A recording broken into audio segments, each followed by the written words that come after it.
Well, this week on Reliving the Extreme, we are discussing the episode of ECW Hardcore TV from September the 10th, 1996. Of course, Nate Maxon here, your host, along with Aaron. Hello. And my brother, Chad Austin. Last week, Chad said he's never gets to be a brother, so I figured this week I'd introduce Chad as my brother.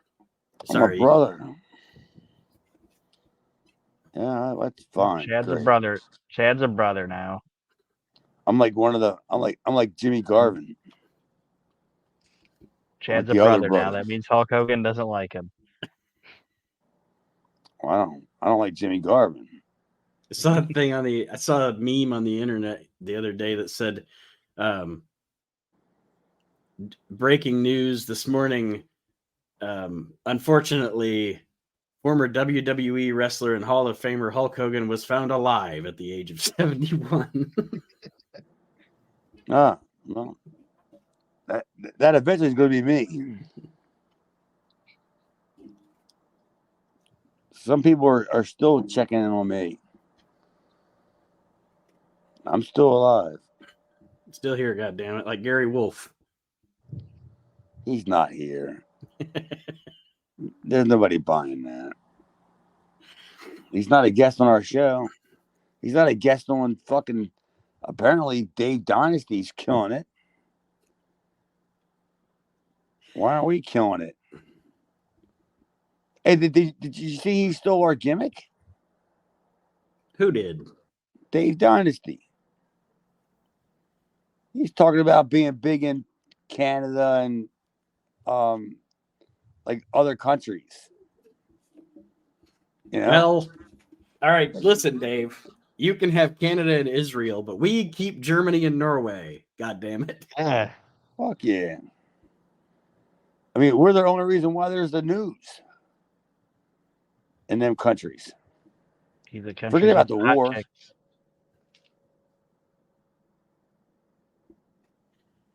Well, this show that we are reviewing this week, we open it up with a long footage of last week, the end of last week's show with all the insanity. And then we have EMTs tending to Terry Bam Bam Gordy, with Tommy Dreamer laying next to him, weeping like a little baby. Yeah, it's more put upon Tommy. It's like, oh, don't take care of me. Worry about him. It's like, nobody's even looking after you, Tommy. Like, and good thing for fucking Terry Gordy, the fake EMTs and the foot doctor were there. And that guy, there was another guy that looked like a mentally challenged version of Steve Buscemi. It's like, good thing all those people were there. Yeah, they're worried about. There's no chance that anybody was worried about what Tommy was doing. No, like, oh, go check on Terry Gordy, man. You're Tommy Dreamer. You're hardcore. Ooh, yeah, get out of here, you fucking looky loo. Yeah, you'll be okay, and ooh, you'll be back at it again in a minute. But Terry Gordy's another story. I mean, he already died twice. And Joey he does never bring really that. Died. Joey does bring that up as we go through the episode. But they're putting Gordy in a neck brace. They don't elaborate on what happened. They're going to later on, though. And then we get an intro from Joey, who I think did a good job being somber about whatever, and Terry Gordy, like you said, Chad, he mentions Terry Gordy has died twice already, and this is bad business, and this is bad news. And then we roll into... we know why he's hurt. He got hit with the spike. And well, what I'm saying is I don't think they said that before this. They do it after the fact, like after we see the match. Right. So they shows you that the aftermath first. Yeah, so we have to get in a time machine and go back in time to watch Brian Lee versus Terry Gordy in what's billed as a bad street fight. Dude, Brian Lee is becoming the Chris Jericho of this show. Good God. I mean, he's still there. And he's the one guy that I have always, because Cornette booked him strong. Paulie booked him strong. WWF gave him all kind of chances, different gimmicks, different things. I just never saw it with the guy. I never saw what these brilliant minds in wrestling saw in him. I don't know. Just because he was a big guy, just he had like that look. I mean, I'm not going to shit on Brian Lee. Yeah, of course I will. He was terrible. At this point, he gave up. That, at this point, you were not seeing the Brian Lee that you saw 3 years ago, 4 years ago. You're not seeing that same Brian Lee. You're seeing the ECW Brian Lee, and then once you get in that locker room, you know what happens. Yeah, it's a whole different Brian. It's a Brian, leave me alone. I'm gonna do drugs with Axel Rotten. And everything I understand, which obviously I don't know for sure because I wasn't there. But in the WWF, he was an Undertaker guy. Like he was buddies with Taker, so that probably helped him. Yeah. Oh yeah, I mean 1994. That guy was going to the mailbox every Tuesday, collecting checks. Just after that, it was just no. Cornette did what he could. I mean, after that, what?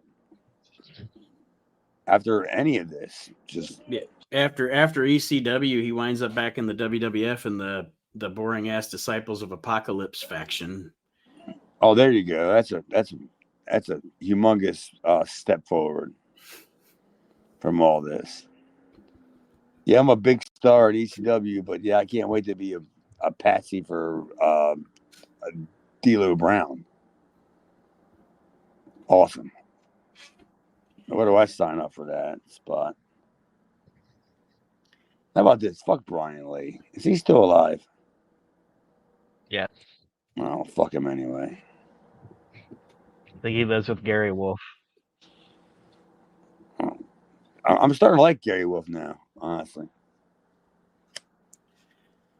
Anybody now that I see he's still alive? And anybody have any actual notes on this match itself?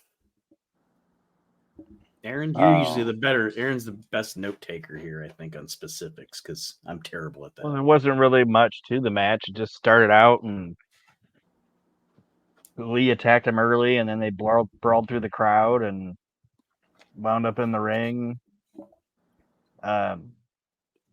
Gordy had the advantage once they got back in the ring till Brian Lee low blowed him in his Bam Bam, and then Gordy blocked the primetime.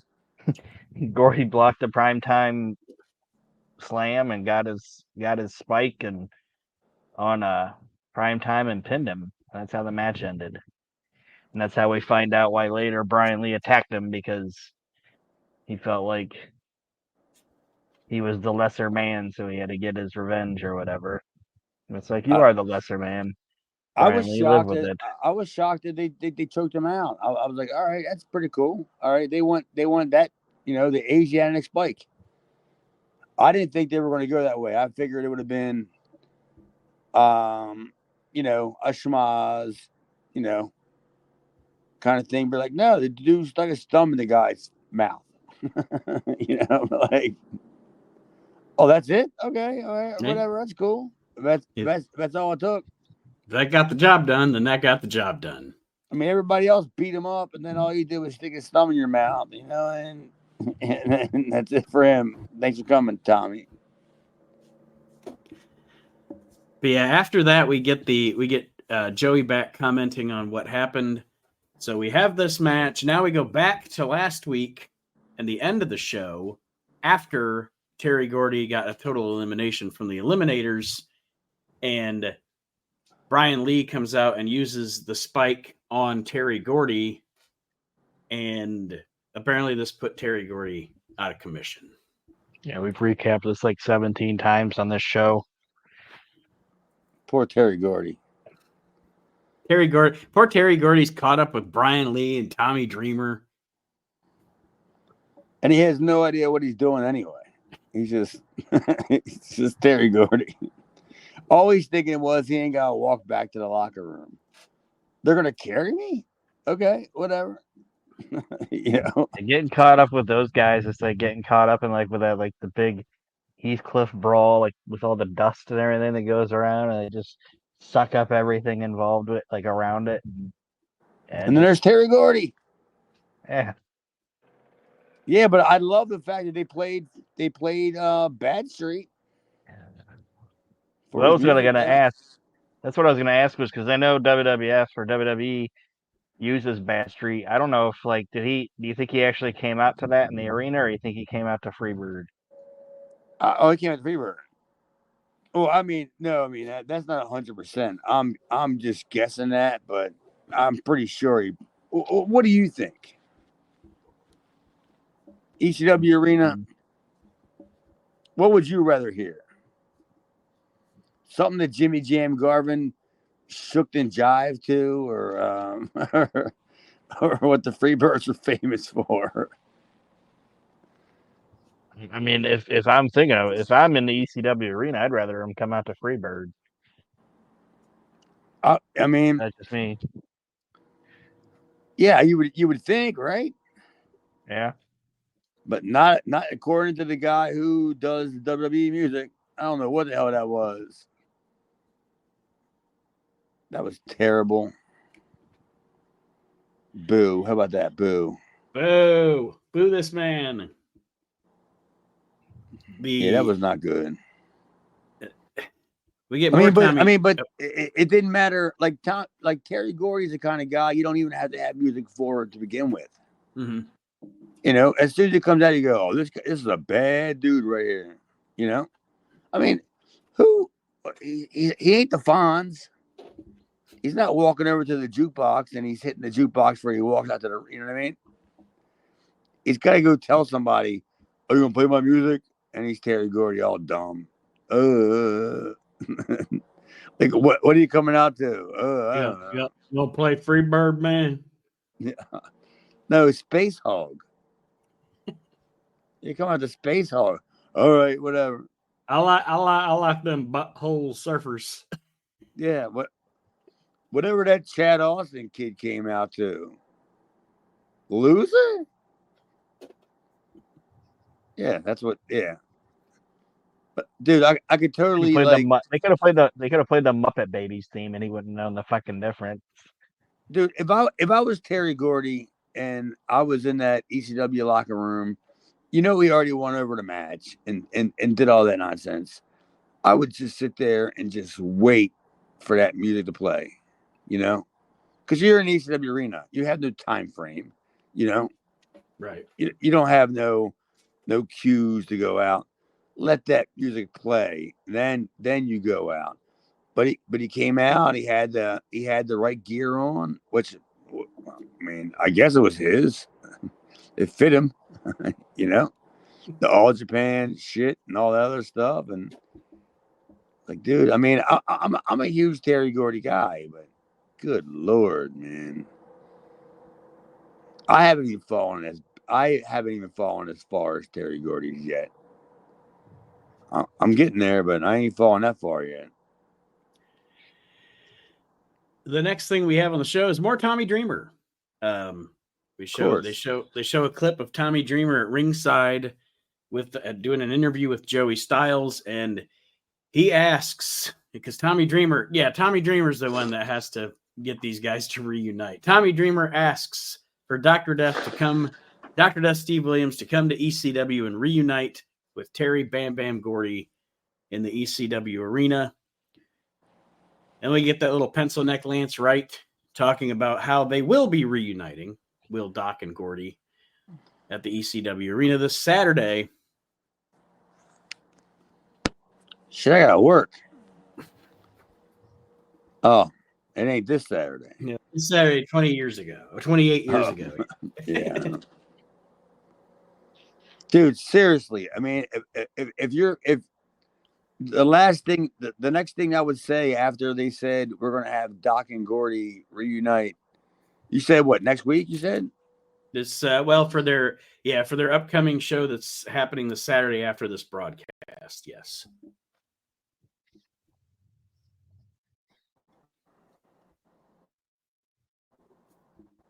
We got to be with Tommy Dreamer. And who are they? Forget, they're facing Brian Lee in the Eliminators, aren't they? Yes. Yeah. It's like, how about we just get rid of Brian Lee and Tommy Dreamer and have in that Gordy crowd, and I saw Doc those. versus All the right, now Eliminators. you're telling me that next week I'm guaranteed to get Doc and Gordy, not like as a surprise, like where Doc and Dev showed up or whatever. Yeah. You're gonna tell me you're gonna give me Doc and Gordy, and the first thing I'm gonna do is look up Donnie Allen on MySpace and see what the hell he's doing. Are you booked this night, Donnie? Just to see who ain't getting beat up by him. The ECW arena. This is I don't know. I don't know how to word this question. This is probably a stupid question, but I'm going to ask it anyway. So I assume the same 1,000 people came every week or every 4 weeks or whatever. You would think, right? Because I guess my point is it better since you're actually not going to be able to draw anybody new since you're filled to capacity every week anyway? Isn't it better to have Dr. Death be a surprise? Does it matter? Because I mean, the people that are going to be there are going to be there anyway, right? So you're not drawing anybody new by saying he's going to be at the show. Yeah, because you can't.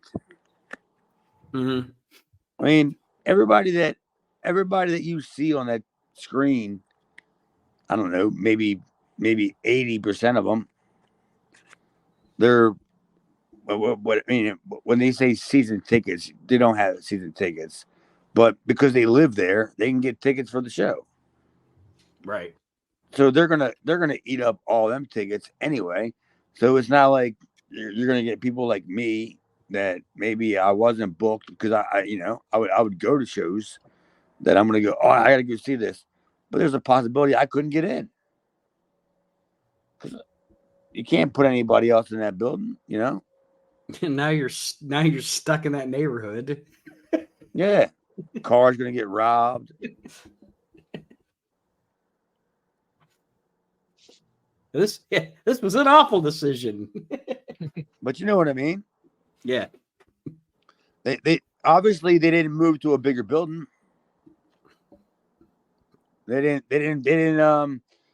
think Terry Gordy was going to warden. We're going to move to a bigger building. So they were like, all right, it's the same people. And the further we go down the line on this show, on all these shows, we're going to start picking out people that we recognize, like we already have in the crowd. They're there again. And it's not even the same guys like Sign Guy. Like all the guys that we already recognize. We're going to start recognizing the same people that they're the ones that are always there. And this is way before, season tickets, that kind of crap. Right.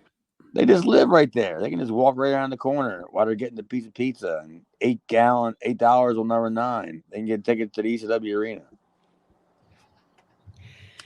Well, the next match we have on this show is I was actually entertained by this segment. It's Devon Dudley and Axel Rotten against Bubba Ray Dudley and Big Dick Dudley. What's going on with Axel's hair here? Black, and he had dreads or cornrows or something going on. Growing it out, man. Axel. Yeah, I that's all I can tell you. It's I probably didn't see that. It's the only time I remember. Oh, sorry. I didn't see it for a little while, but when I saw it, I probably said, what the hell is this? It's the only time I remember seeing him like that on TV too. So I think he showed up with that look, and it was probably like, "Oh no, like you gotta let that shit fade out, man," because it did not look good in my opinion. I thought it made him look it looked stupid. I thought. Well, obviously he wasn't getting paid because he couldn't afford the Lady Clairol Ultra Blue, the Diet Back Blonde. So obviously what road we're heading down with Axel at this point, when he's letting his hair grow out and he's not dyeing it. So now we're starting to see this is where Axel's going. That's where all his money's going to. There are some matches that are the ECW style, like the walk and brawl and the all over the arena things and stuff that at times I'm like, God, this.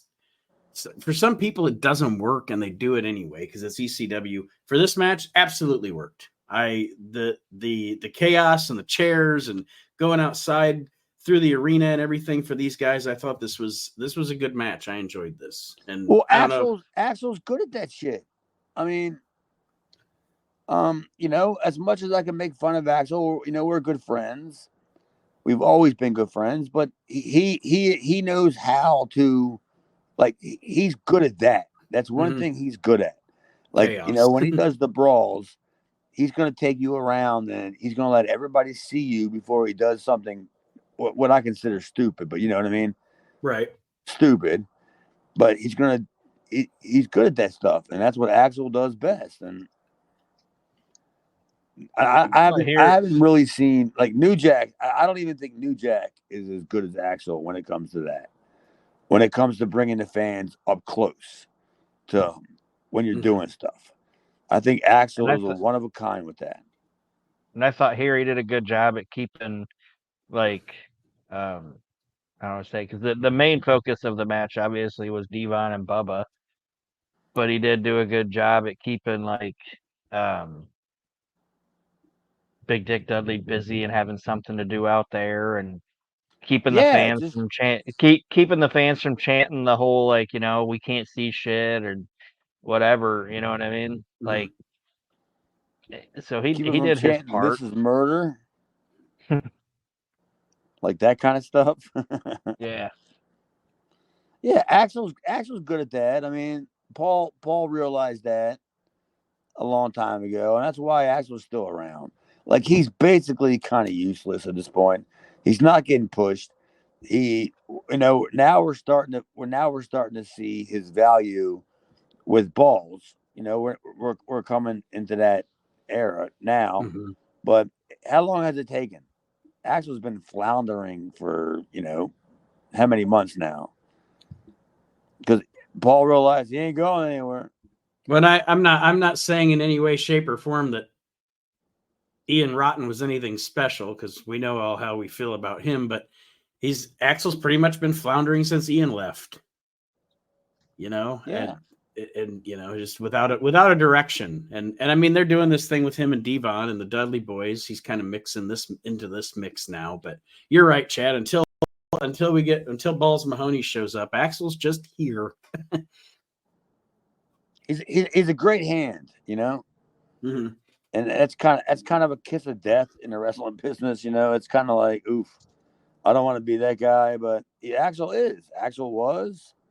He was a great hand. Like, it's like him and Hack are kind of in the same. Him and Hack Myers are kind of in the same boat of, this crowd likes these guys, but it doesn't hurt them any if they lose to, like, a Shane Douglas or, No, you're right, some other guy that we're bringing in. But they're not going to go out there and shit the bed or whatever, or try to make another guy look bad, because this is their home promotion, so they're going to do their job properly.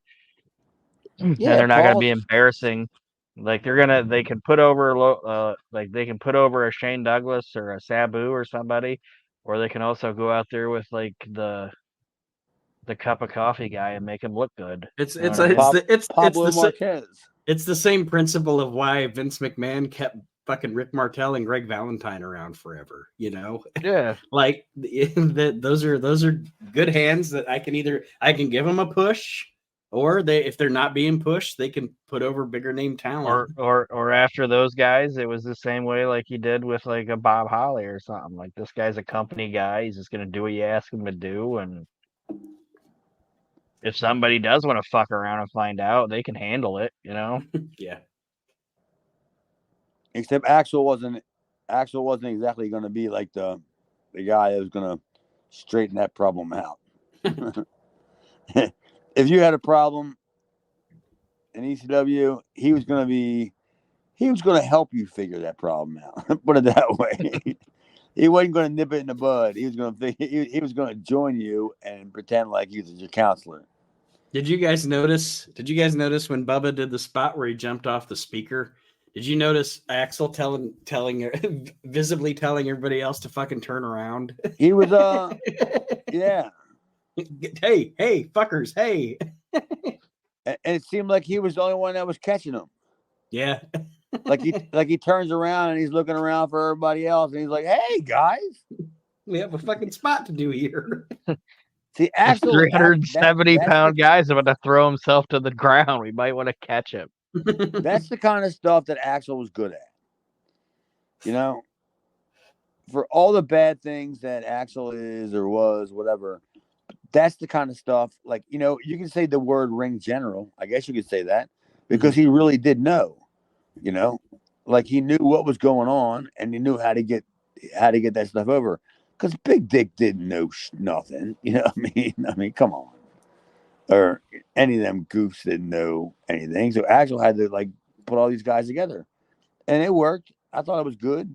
I mean, except for the blatant spot where Axel was grabbing guys by their shirt and pulling them over, and like, come on, guys, get over here. Yeah. Oh, I mean, the thing is, it's like if Bubba's up there, okay, like he can't climb up there and then climb back down. Right. Or just stand up there like a dildo for 2 minutes. So he's gonna have to jump, and if nobody's there to catch him, he's hitting the edge of that stage because it was not a big stage. He's hitting the edge of that stage, and then he's just kerplopping to the ground or hitting the guardrail, and Bubba's dead because he's like 375 pounds. Poor Axel. He's sitting there waving them on. Come on. Yeah, all right. Here you go. You're not, like I said, you're not climbing back down once you're already up there. That's the end of your career. Oh, I guarantee you, if Bubba would have had to have climbed back down, it would have not been pretty. That's what I'm saying. Bubba would have he would have jumped anyway, and it would have been catastrophic. Oh yeah. Somebody that I'm sure if Bubba would have had to have come back down and get anybody in place, that the chairs would have flown later on. And you know, yeah, they're called receipts. After some more brawling out in the audience, we get part of the match edited out. So I don't think they even showed how Devon and Axel wound up getting Big Dick Dudley in the ring alone, but they do. They have him alone in the ring. And then they do the old heels are going to give the babyface a chair shot. But, of course, Devon obviously winds up cracking Axel with the chair instead of Big Dick. Axel can't handle Dick. No, Axel's not a big Dick fan. And Big Dick got away from him and ended badly. Yeah, it was a good chair shot, though. Yeah. Why didn't Big Dick Dudley ever team with Balls Mahoney? Dick and Balls? Yeah, like, why did we ever do that? Well, Balls not even there yet, is he? No. No, but once he got there, they were there at the same time. They should have done it at least once. I'm sure they did at some point. They could have beat Jason in a handicap match. Jason once again has succumbed to Dick and Balls. Express. And they get some fine WWE music behind them. Oh yeah, I can see that. That's $1 million tag team right there. The Dick and Balls Express. Fuck yeah. Yeah, I love it. Here they come. Joey Styles all excited. The Dick and Balls. Here they come. It's gonna be a hard challenge for their opponent. Just here they come. It's like, hey, Dick and Balls. Yeah. All the puns that Joey Styles would, yeah. I can see that. These guys are cocky, I'll tell you that. Oh, good Lord. They don't stop short. Well, out of all this insanity, Bubba winds up pinning Axel to give himself and Big Dick the victory. Bubba goes after Big Dick, like reverse choke slammed him onto Axel. I mean, what happened? Saying what the finish was. He choke slammed him, but from like the back of his neck, like he picked up Bubba and like reverse choke slammed him onto Axel. That was the finish. It was a shitty looking finish, but that's what they tried. Well, it must be why I didn't see it. They must have switched camera angles. So But the Bubba brawl goes itself was fun. Oh yeah, I actually, like I said, I like this match, this whole segment. I have nothing to complain about. Other than, like I said, I just thought it was humorous the stage spot with Axel, like frantically getting all these other stooges in line to take the shot. But we get footage, or Bubba goes after Devon outside after the match, and then when we come back from the break, we have Axel and Devon. Now they're obviously at odds, arguing with each other. And then Joey says that Axel, this Saturday, it'll be Axel versus Bubba. And if Axel doesn't pin Bubba, then he has to face Devon as well. Good Lord. Every single show they has to have some convoluted bullshit. Yeah, like if he don't beat this guy, he's got to walk his dog. You know, Backwards. It's like Memphis, but they don't stick with the the gimmicks. They just oh yeah, what, Axel's got a team with who? Peaches? If Axel loses, he has to team with Peaches and JT Smith against, like, what the fuck is going on? Yeah, I mean, imagine being in the ring and you're Axel going like, wait a minute, I got this thing going on with this black guy that I'm just beating up with a chair, and now I'm teaming up with JT Smith and Peaches.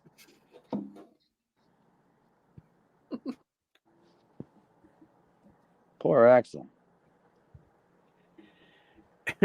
Well, then we get a segment recapping all of the stories so far between Sandman and Raven and all the drama with Sandman's family. And then we get a long Raven promo. Long Raven promo. And there are times in the promo, like at one point, I by the time he got to the end of it, I was like, I guess now it makes sense. But there were times where I was like, oh, Scotty, would you get to the fucking point here? He's just talking about the pregnancy of Lori Fullington. And she's got her legs spread with the belt right there, so it doesn't look like she's got anything on underneath it, like, or behind it. So then all I'm thinking is like, man, that belt's gonna need a good scrubbing. They should have had her like you hit somebody with that you hit somebody with that before a good scrubbing, the whole fucking locker room's gonna get pink eye. Fresh Good fruits. Fresh fruits. Yeah, that's pre-COVID. Yeah, peach juice all over it. We gotta clean this off. She's all waving the gnats away.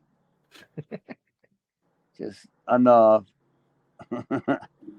I mean, that was a long Raven promo, but I'm not sure which Queensryche song that he was reciting, but I think it was a Queensryche song, honestly. Because that's starting to be a Raven a theme throughout like the last few weeks. I'm not a big fan of Queensryche. I just know a couple songs, but I just know that Raven loved them, and that's probably where he got most of his material from. But it's like a whole big promo. It's also his birthday, by the way. I think it's today. Happy birthday, Raven. Happy birthday, Raven. Fucking idiot. You dumb gal.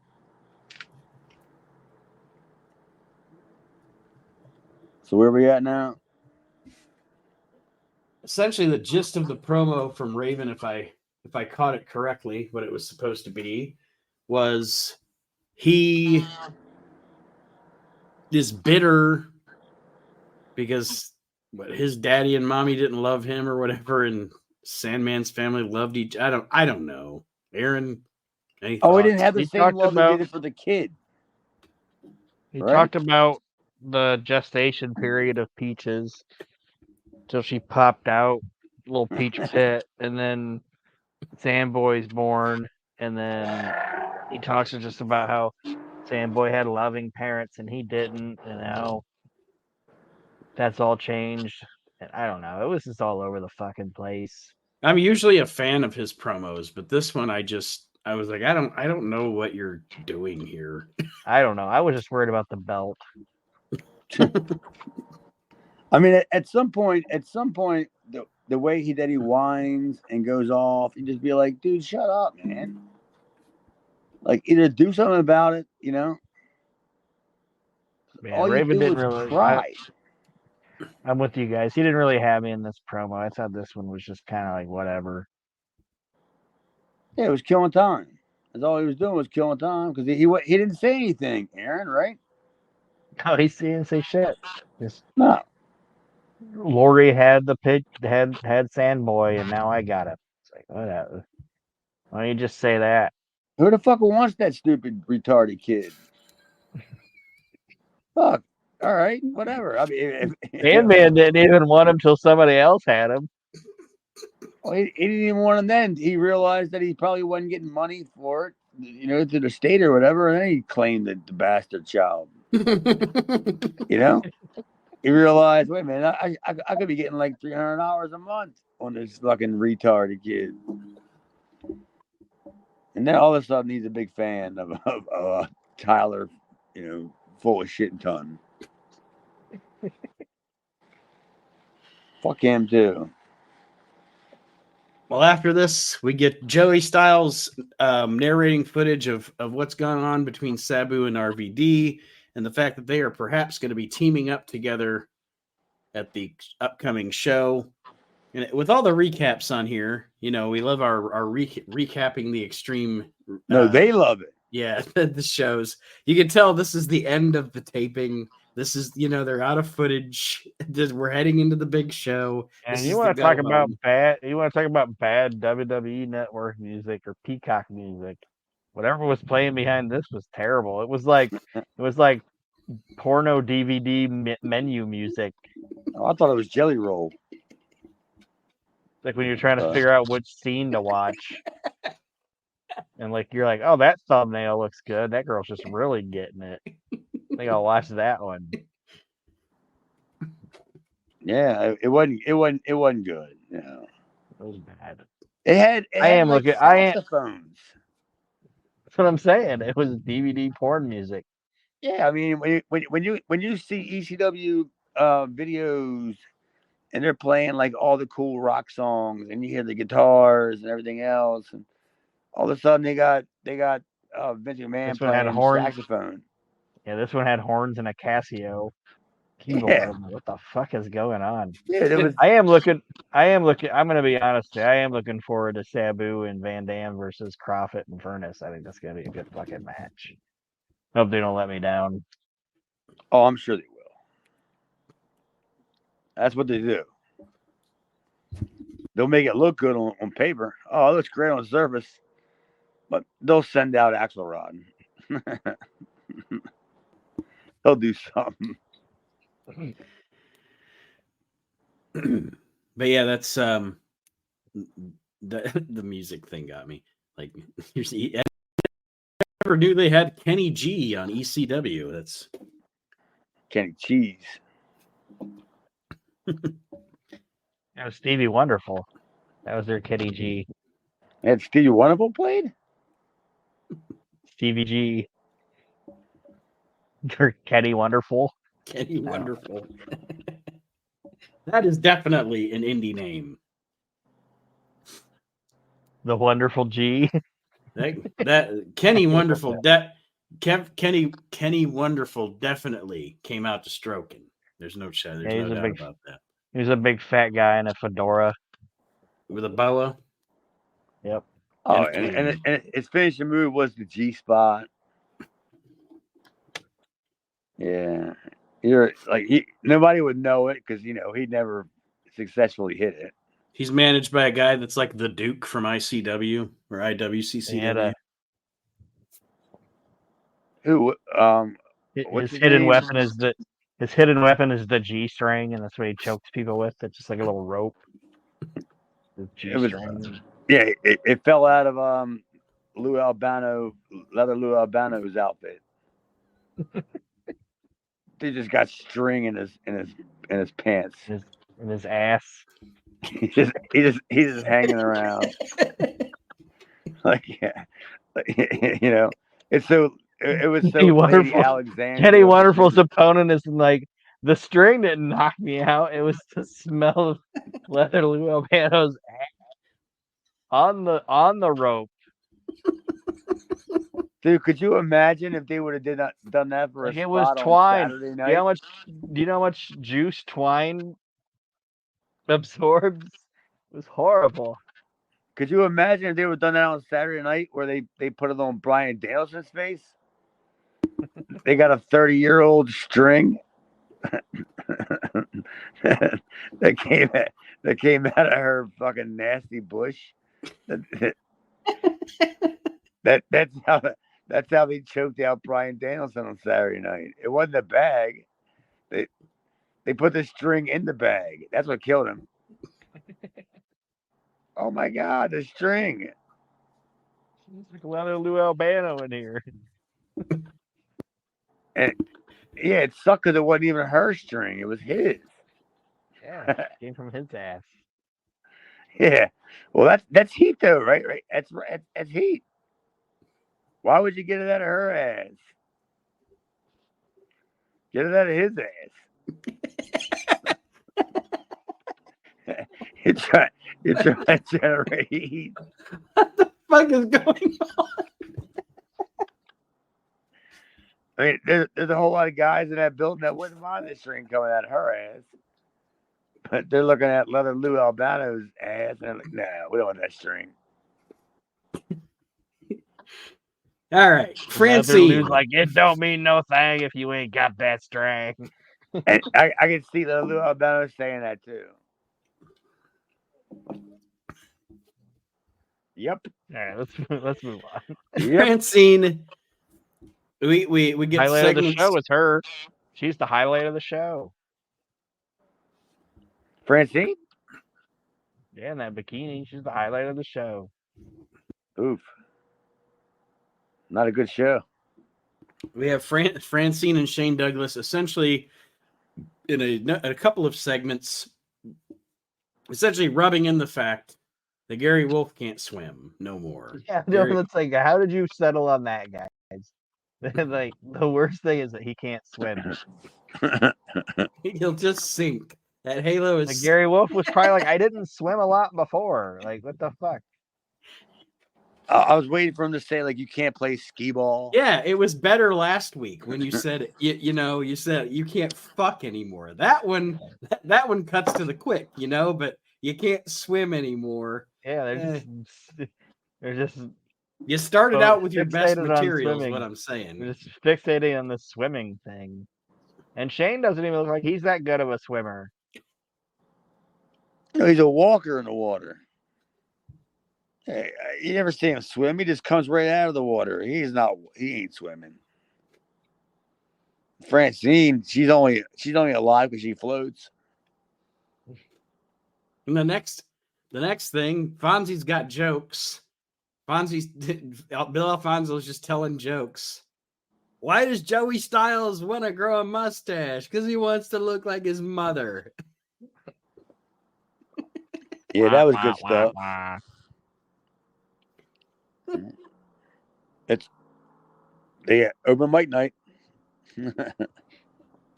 That's one of my favorite Jake Roberts things. Is that thing with Mean Gene where he's Jake Roberts is putting down Cleveland, and then Mean Gene goes, "Hey, now my mother-in-law's from Cleveland," and Jake goes, "I didn't like her mustache either." Good Lord, Cleveland.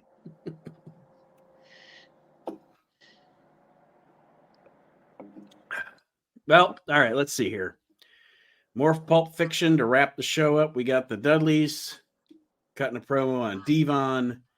We have footage of Gary Wolf shrieking in his halo.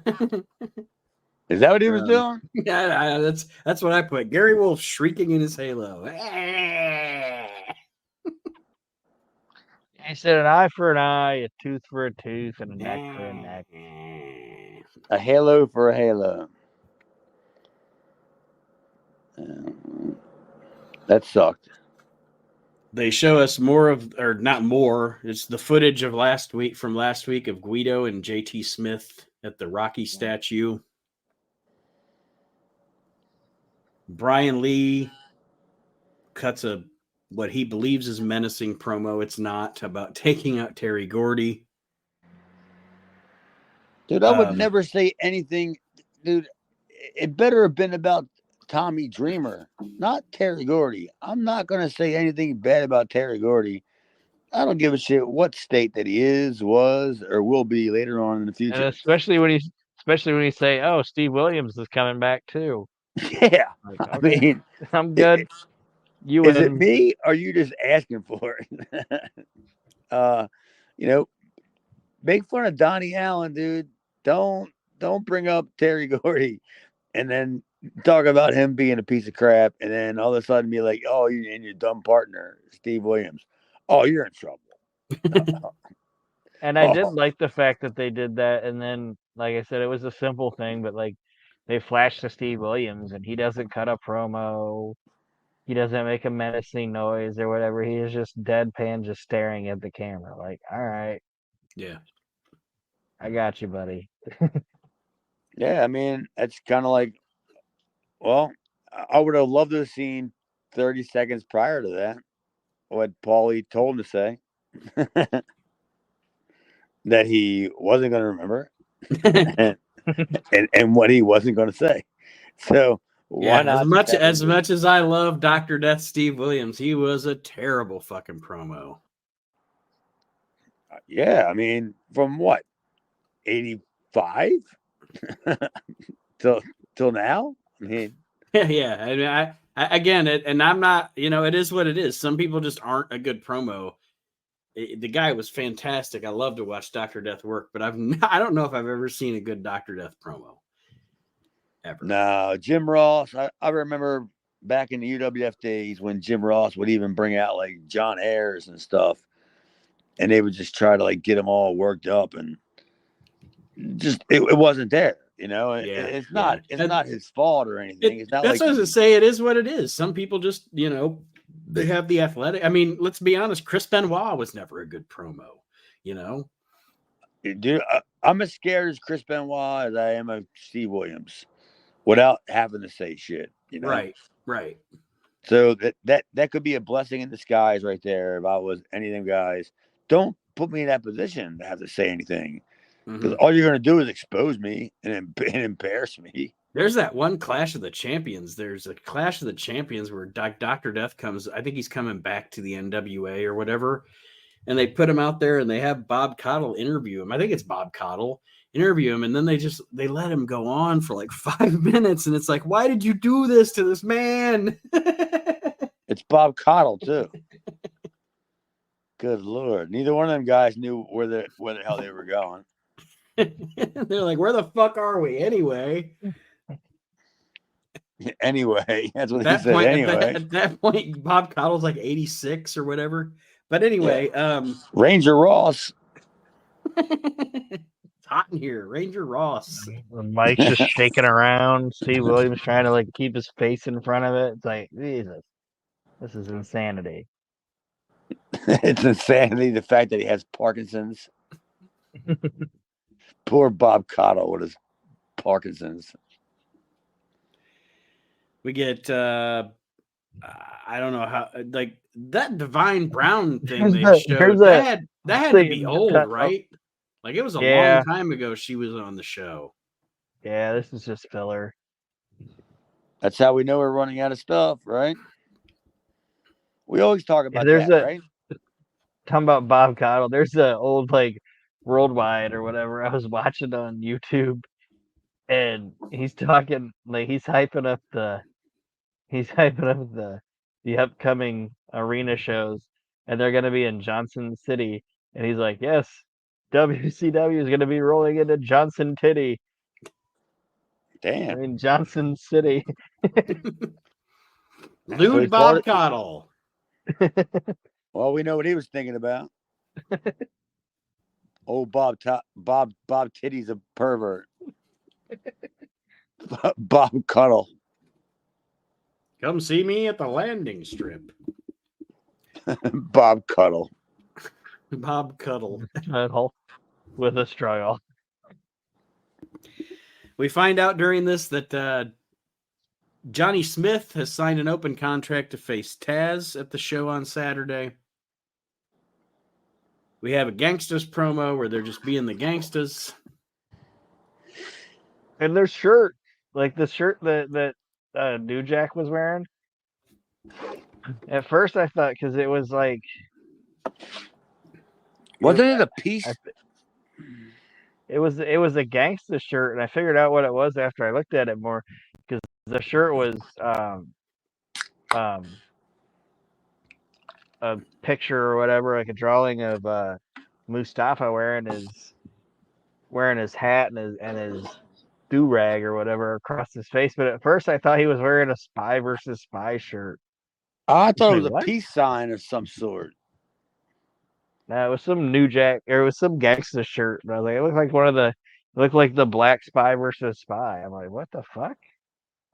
That's kind of cool. Well, how are you But I going to don't see want them? If they're a black spy versus a black spy, they're black spies. You're not going to see them. Fuck. New Jack stinks. I thought he was wearing a different shirt, honestly. But yeah, but I guess you were right. You saw it. I didn't pay attention to New Jack. Then we end it with Raven again. Yeah, Of course we did. I figured one or both of you would have something on this with the cheesiness of this right here. Of course. I mean, it's Raven. Like after he done this and cut that promo, he laughed his ass off. I'm 100% positive that he laughed about this because he knew that it was stupid and it was cheesy, and Paul was just going to run with it because it was Raven. You know what I mean? Like, he knew it was silly and ridiculous, but it's Raven. He can say anything and get away with it. And that's what Raven does. I mean, that's what he's always done. That's what he's done for the longest. He does it all the time. It's what he continues to do. His promos aren't really thought out and meaningful. Like, he just comes up with song lyrics and stupid stuff. Basically, he pops himself, is what you could say. Right. Yeah, he pops himself for this stuff because he's like, oh, they're not going to catch it. If Chad Austin was still here, he would catch it. That's there's a lot of that in, I don't know, maybe I'm wrong, but there's a lot of that in Kevin Sullivan's shit too, you know. Like, he would just say things and he made it sound like it was all like deep and shit, but it really wasn't. Third Eye and all that other stuff. Cosmic Key or whatever, yeah. The Tree of Woe and Well, there's that one WCW promo. Clipping where the he's like- whiskers off the rare Bengal tiger. Where's that WCW promo where he's like, Hulk Hogan, the Dungeon of Doom has brought you posies, but they've expired. It's like, what? like the fuck is peaches. going on? Your posies are like the Mackinaws and the peaches. They expired.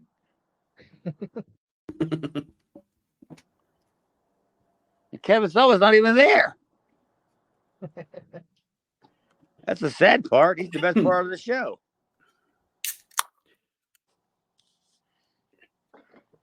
And then we get the last thing of the show here, which it's Brian Lee and the Eliminators discussing, because of course it's going to be Doc and Gordy and Dreamer against the Eliminators and Brian Lee at the big show. Well, we know who's doing the job. Yeah, Sandman Saturn. I like Saturn's promo here. Like it's like everywhere we go, we're the best tag team. But Doc and Gordy, you guys would be the best tag team in Japan. But Doc and Gordy, I liked it. I thought this was effective, an effective way to hype up the match coming up. And there was a sense of believability to it too. Mm-hmm. Because there's no chance that the Eliminators didn't think they were the best tag team in the world at this point. Right. And they're dealing with Doc and Gordy,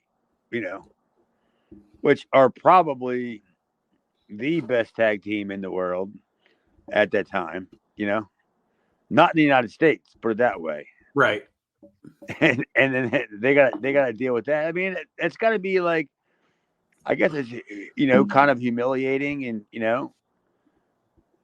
because it's ruining your credibility, kind of, so to speak. But it's like, we're the best tag team. No, you are, but not tonight, because Doc and Gordy are coming to town, and that's somebody I don't want to. That's two people I don't want to see in a bar. I would have a much less of a problem of dealing with Saturn and Cronus at a bar fight than I would with Doc and Gordy. Because I have a feeling they would have sympathy on you, the Eliminators. They would throw you out, give you total elimination behind a dumpster, kind of thing. But Doc and Gordy, they would just beat you up on your way home. Just, they just kick your ass. So, yeah, I would much rather deal with the Eliminators than Doc and Gordy. So the thing about this episode of the show is I actually gave the show itself, this episode, I gave it a B-, which is actually the lowest I've given an episode so far in a long time. But still good though. Yeah, B-, but I gave the card that they're hyping for Saturday, like the anticipation to see that card is high, because this looks like a really good fucking card coming up at the Saturday show. Is that going to be on TV, or is that going to be? Are we going to see them? I think it's going to be one of those shows, where it'll be broke up over the weeks over TV, so we're going to see a lot of footage from it.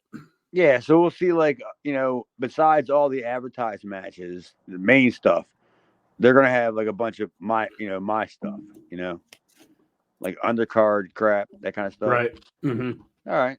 He said right. Yeah, you job guy. Job guy. Yeah, job guy stuff.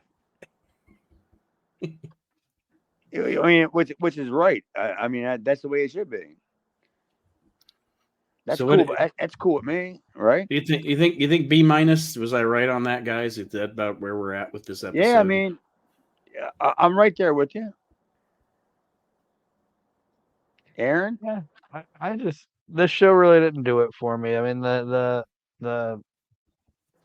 Dudley Boys, Devon, Axel match was all right. Not all right. Was good. It just, I don't feel like anything happened on this show. No, it wasn't really fast paced where you got a lot of results, Mm-hmm. It was just a show for a show. But I mean, it wasn't a bad show for a show. It kept our interest, my interest. Yeah, just like I said, it really didn't do it. It's fine. You could just tell it was the end of what they had in the can, Mm-hmm. Dude, anytime you get like 2 or 3 Brian Lee promos, like at the end of a show, and Divine Brown. Yeah, they're running out of stuff. Tommy Dreamer. He wasn't even on the show.